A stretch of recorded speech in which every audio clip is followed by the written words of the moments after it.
उत्तानपाद राजा की एक रानी, उनका नाम सुनीति। बहुत समय हो गया दोनों को, कोई संतान नहीं हुई। तब उत्तानपाद राजा दुखी रहने लगे, क्योंकि राज्य को उत्तराधिकारी कैसे दें। रानी सुनीति ने कहा, राजन आप दूजा विवाह कर लो, दूसरा विवाह कर लो, क्योंकि आपकी ड्यूटी है, आप राजा हो, आपको उत्तराधिकारी देना ही पड़ेगा।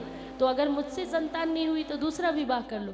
राजा ने कहा, नहीं रानी, मैं तुम्हें बहुत प्रेम करता हूँ, मैं दूसरा विवाह नहीं कर सकता। राजन हमारा कहना मान लीजिए। राजा नहीं माने, क्योंकि सुनीति रानी से बहुत प्रेम करते थे, बहुत अच्छे राजा थे। एक दिन राजा युद्ध के लिए किसी राज्य पर आक्रमण करने गए। उस राज्य को जीत कर जब लौट रहे थे तो राज्य की राजकुमारी सामने आकर प्रणय निवेदन करती है। इनकी वीरता, इनकी आयताकार भुजाओं को देख करके प्रभावित हो जाती है। क्या आप मुझसे विवाह करेंगे? उस सुंदरी कन्या को देखकर, नाम है रुचि, सुरुचि, उसको देख करके राजा के मन में भी उसके प्रति आकर्षण पैदा हो गया और स्वीकार कर लिया। ठीक है, मैं आपसे विवाह करूंगा। गंधर्व विधि से विवाह करके, तुरंत जो विवाह हो उसे गंधर्व विधि कहते। गंधर्व विधि से विवाह करके वरमाला अर्पित करके, वरमाला पहना कर लेकर आ गए राज्य में। द्वार पर जब आए राजा, तो उनके स्वागत करने के लिए राजा विजयी होकर आता है, तो रानी स्वागत करने के लिए आरती का थाल लाती। आरती की थाली लेकर आई रानी सुनीति। सामने देखा तो राजा अकेले नहीं, राजा के साथ नई रानी भी आई। सुनीति तो प्रसन्न हो गई कि चलो दोनों, कम से कम राजा को मेरी बात समझ में आई। राजा ने दूसरा विवाह कर लिया। रानी को कोई अफसोस नहीं हुआ। लेकिन जो सामने रानी खड़ी थी, स्वर्ण की थाली में परम सुंदरी सुनीति जब आरती की थाली, आरती उतार रही थी, तिलक कर रही थी राजा को, तो सुरुचि को ईर्ष्या आ गई मन में। इतनी सुंदर वो थी, ईर्ष्या मन में आ गई। वो सोचती थी मेरे से ज़्यादा सुंदर तो कोई है ही नहीं। राजा को पूछा, ये कौन है? राजा ने कहा, मेरी बड़ी रानी, मेरी परम प्रिय रानी सुनीति। अच्छा, तो आपकी बड़ी रानी थी तो मुझसे ब्याह क्यों किया? बोले, इतनी जल्दी में बताने का समय नहीं मिला, ये मेरी बड़ी रानी है। तो बड़ी रानी अगर राज्य में रहेंगी तो मैं राज्य में प्रवेश नहीं करूँगी, मैं नहीं जाऊँगी अंतःपुर में, वापस चली जाऊंगी। ऐसा कहा तो राजा दुखी होने लगे। रानी सुनीति ने कहा, राजन आप जब कोई रास्ता दिखाई ना दे तो मध्य मार्ग अपनाना चाहिए। वैसे भी मैं चाहती थी कि उत्तराधिकारी मिले राज्य को, तो आप मुझे निकाल दीजिए राज्य से, और जैसा सुरुचि महारानी कहती वैसा कीजिए। मुझे कोई भी, मेरी कोई चिंता मत करना, मेरे साथ ठाकुर जी है, गोपाल जी है, और आपके चरणों में मेरी प्रीति हमेशा बनी रहे, ऐसा आशीर्वाद दीजिए।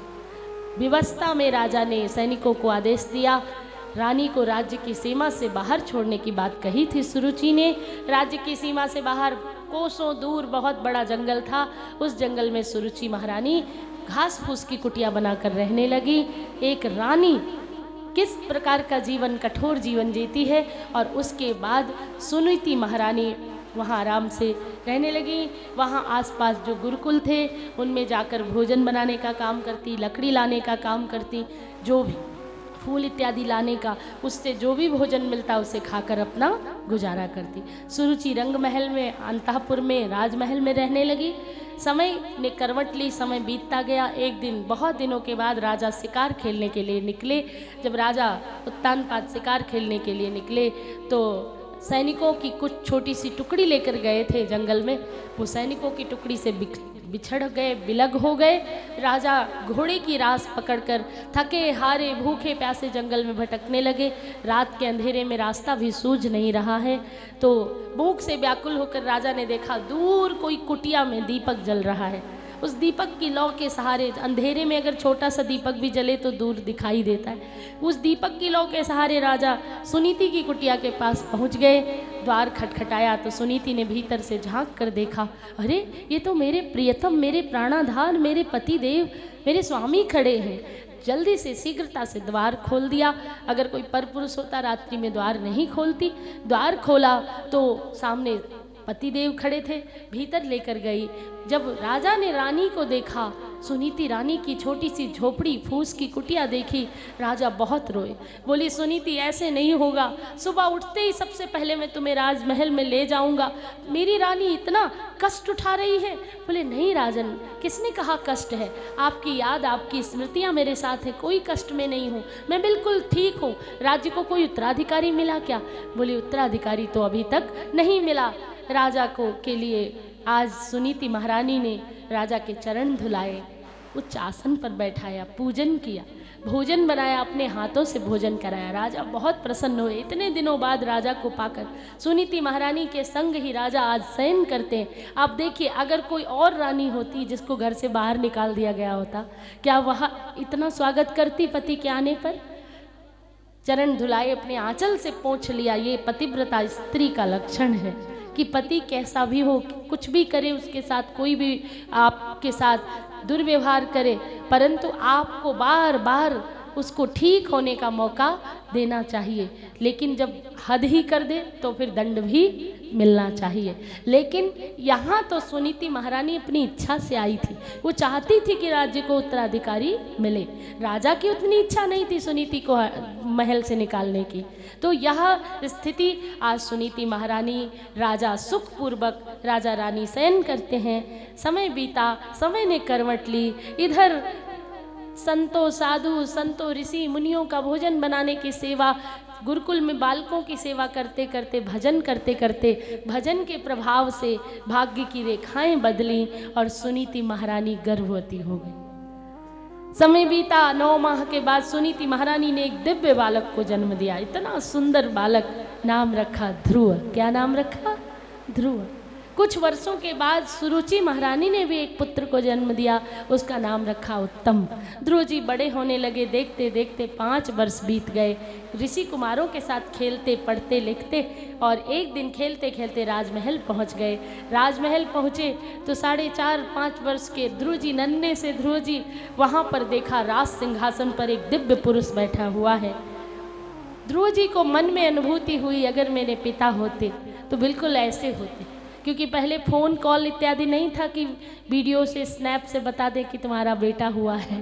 तो राजा को ना तो पुत्र पहचान रहा है, ना पुत्र राजा को पहचान रहे हैं। पिता और पुत्र सामने हैं।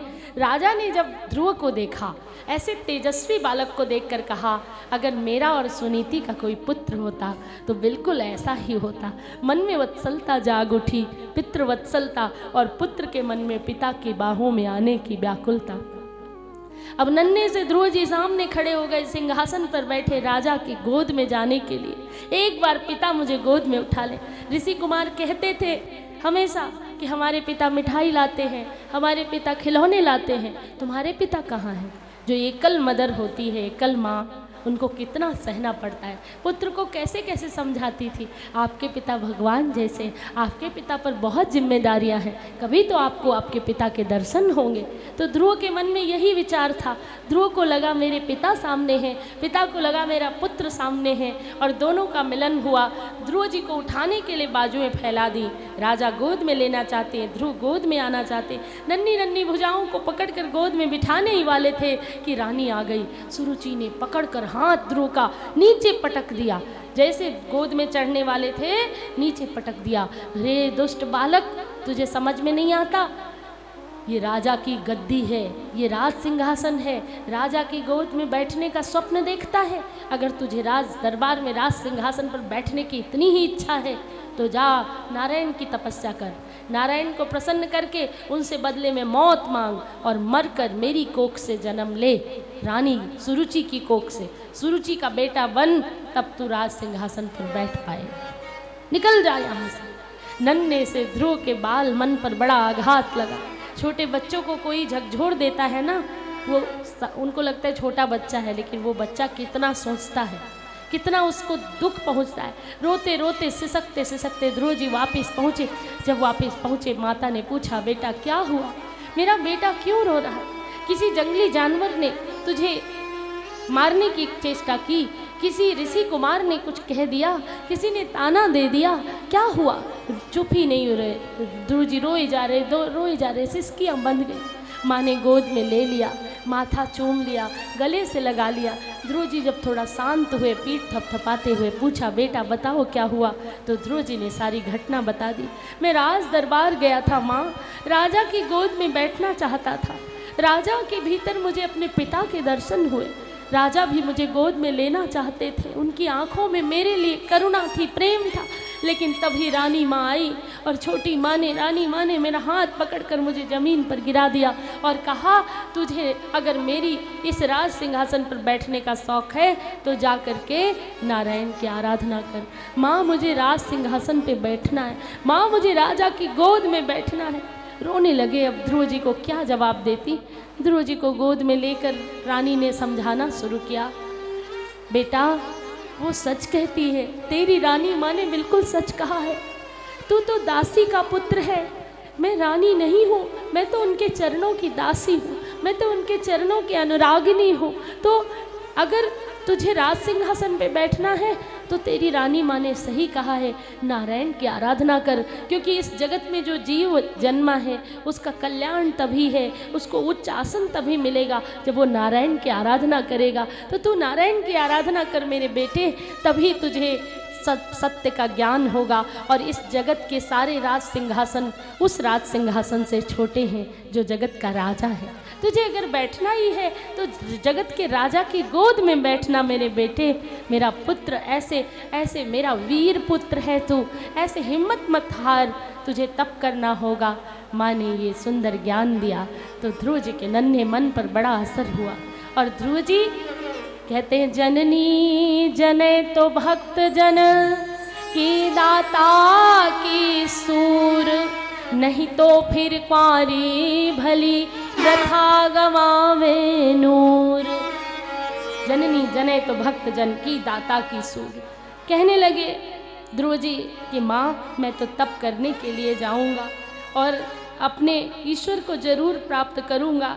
तब माता ने कहा, ठीक है बेटे, जा कर के तुम ईश्वर को, ठाकुर जी को प्राप्त करने की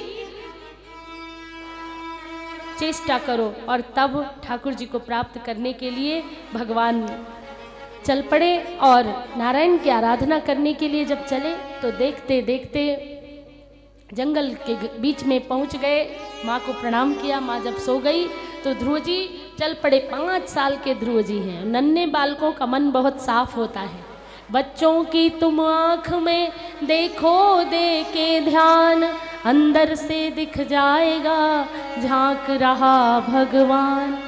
जब सुधीर जी ने मुझसे पूछा कि दीदी ब्रजवल्लभ सेवा समिति के अंतर्गत क्या करूं, मैंने अब तक इतने आई कैंप लगाए, इतना कुछ किया, मैंने कहा अभी छोटे छोटे बच्चों को ज्ञान बांटो, क्योंकि जो आप छोटे बच्चों को दोगे वही बड़े होंगे, वही समाज के पुरोधा बनेंगे, समाज के पिलर बनेंगे और समाज को आगे ले जाएंगे। नन्हे बच्चों को जो आप शिक्षा दोगे वो शिक्षा राष्ट्र को उन्नति प्रदान करेगी।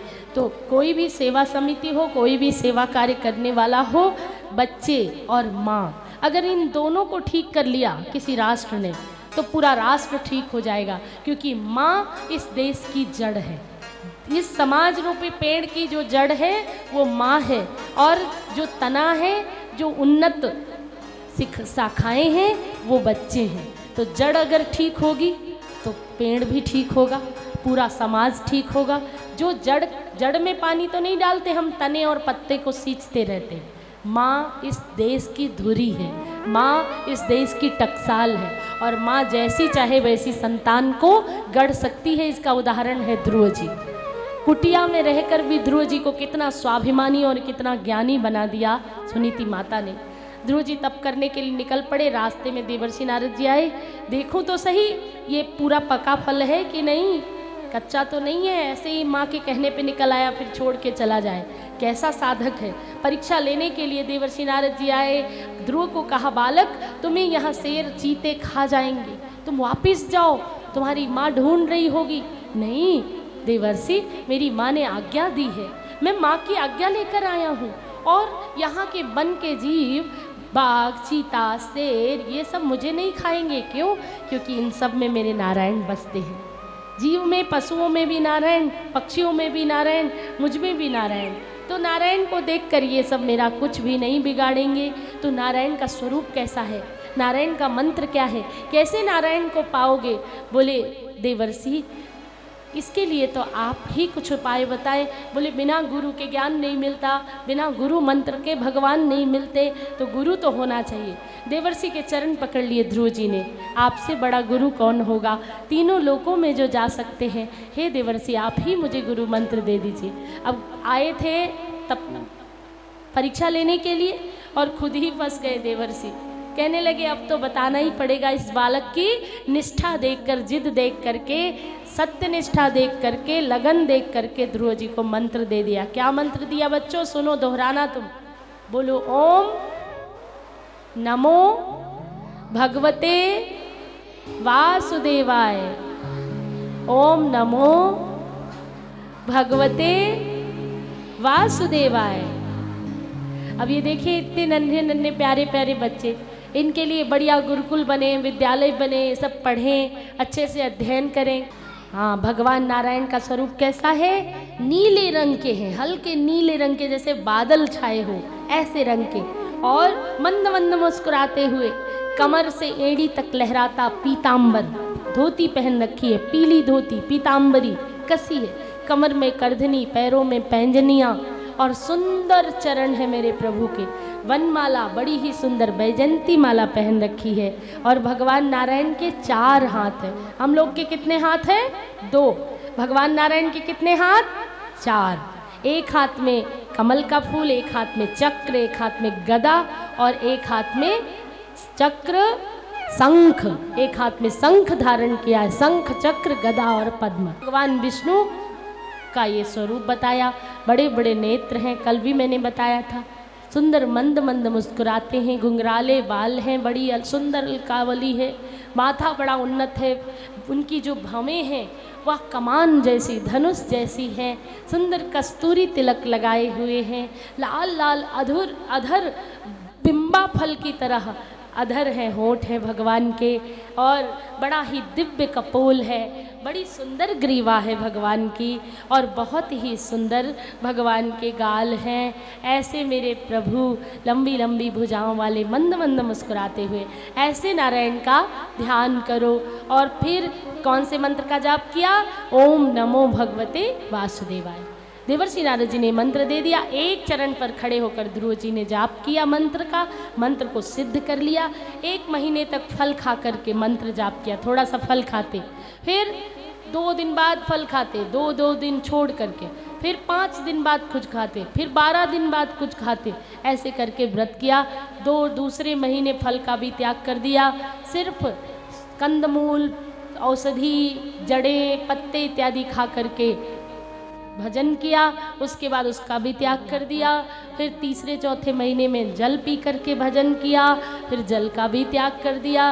5वां महीना पूरा होते सिर्फ प्राणायाम करते, सांसों को रोकते और छोड़ते, सांसों को रोकते, एक चरण पर खड़े होकर, एक चरण को ताड़ासन में खड़े होकर ओम नमो भगवते वासुदेवाय, ओम नमो भगवते वासुदेवाय का जाप करते। हृदय में भगवान की छवि प्रकट हुई। 6 महीने जब हुए तप करते हुए ध्रुव जी को, तो भगवान नारायण आ गए, और भगवान नारायण ने प्रकट होकर अपने नन्हे से ध्रुव को दर्शन दिया। बोले ध्रुव जी महाराज की, ध्रुव महाराज की, श्री नारायण भगवान की जय हो। भगवान के परम भक्त ध्रुव जी ने सांसों का निग्रह कर लिया, रोक लिया सांसों को। तब उस समय सारे देवता व्याकुल हो गए, सांस लेना तकलीफ होने लगा उनको। तो भगवान नारायण को कहा, जाओ जाकर अपने नन्हे भक्त को दर्शन दो, नहीं तो हम तो प्राणों से हाथ धो बैठेंगे। भगवान आए और नन्हे से ध्रुव जी को दर्शन दिया। ध्रुव जी आंखें नहीं खोल रहे हैं क्योंकि हृदय में छवि का दर्शन कर रहे हैं। तब भगवान श्री नारायण मुस्कुराए और हृदय की छवि को खींच लिया। आंखें खोली तो सामने नारायण खड़े थे। अब ध्रुव जी कुछ स्तुति करना चाहते लेकिन कर नहीं पा रहे, क्योंकि ध्रुव जी की वाणी मौन हो गई है। ध्रुव जी की वाणी से कुछ भी निकल नहीं रहा। तो भगवान ने अपना शंख ध्रुव जी के गाल पे, कपोल पर स्पर्श करा दिया। ध्रुव जी की वाणी स्वतंत्र हो गई। कहते हैं उनकी कृपा हो तो गूंगा बोलने लगता है, लंगड़ा दौड़ने लगता है, अंधा देखने लगता है। इसलिए कहा कि पंगुम लंघयते गिरिम यत्कृपा तमहम वंदे परमानंदम माधवम, ऐसे प्रभु है। जब ध्रुव जी ने बड़ी दिव्य स्तुति की, हे नाथ, अब आपको देखने के अतिरिक्त और कुछ नहीं चाहिए, आपकी जिस पर कृपा होती है उसे आप मिल जाते हो। बहुत ही सुंदर स्तुति की। ध्रुव जी को ध्रुव पद की प्राप्ति करा दी। कहा, जाओ ध्रुव, अपनी माँ को खूब सुख पहुँचाओ, राज्य का उपभोग करो, उत्तानपाद राजा का नाम रोशन करो, और जब तुम्हारी मृत्यु होगी तो तुम्हारे लिए ध्रुव पद इंतजार कर रहा है। और ध्रुव जी नन्हे से ध्रुव तारा बन करके आसमान में चमकते हैं। आज भी भोर के समय 4 बजे के समय स्टार, जो सबसे चमकदार स्टार है, वही ध्रुव जी है। इतने प्यारे ध्रुव जी भगवान की प्राप्ति कर ली। बोलिए ध्रुव जी महाराज की।